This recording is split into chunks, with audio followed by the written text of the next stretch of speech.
Now, my great-grandmother and my great-grandfather were wonderful people. Their names were Rose and Ray Lechusa. They had a lovely home before the fire. And afterwards, they still supplied a wonderful household. Well-respected names in almost every Indian community.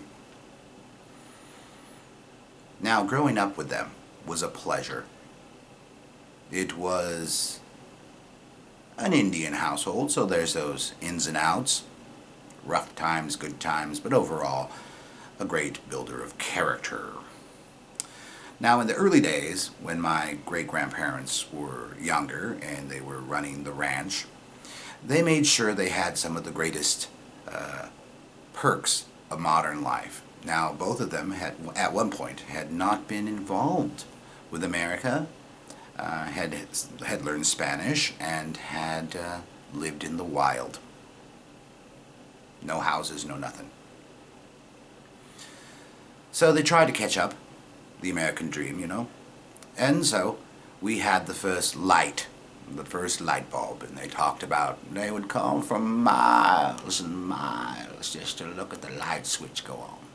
And then we got a radio, and people would come over and have deli sandwiches and beer and hurrah, the Jack Dempsey fight, or Max, who knows, the big fight at the time.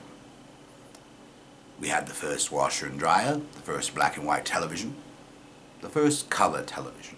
Now, these things were all earned by the sweat of my grandfather's brow, and he deserved it. Of course, he's been sold the big picture.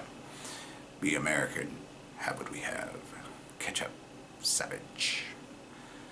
My grandmother had tea sets and whatnot from the Warner Springs Resort, which I think was a way station for my grandfather ordering her things, like tea sets and whatnot of silver. I remember she had a Tiffany stamp and letter holder in silver. A very nice woman, very nice man.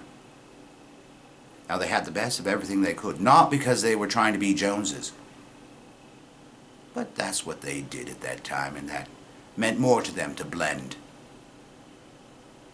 Most Indians blended then. We just don't talk about it. We would go to church as a kid, and my grandpa would say, "Hang back with me over here by the oranges." And my grandmother would go pray. Now, whether she really believed or not, I'm not sure. But my grandfather did not believe. He said the only brown thing that should be in the church was a church mouse. So he would sit there and he'd peel me an orange and we'd eat and the service would be done. But this was good for business because my grandfather wanted to sell cattle and vegetables and fruit. So if you show up where they're at, he could make some business. He was a wise man. He was a very, very wise man. I think I miss them the most because they were so,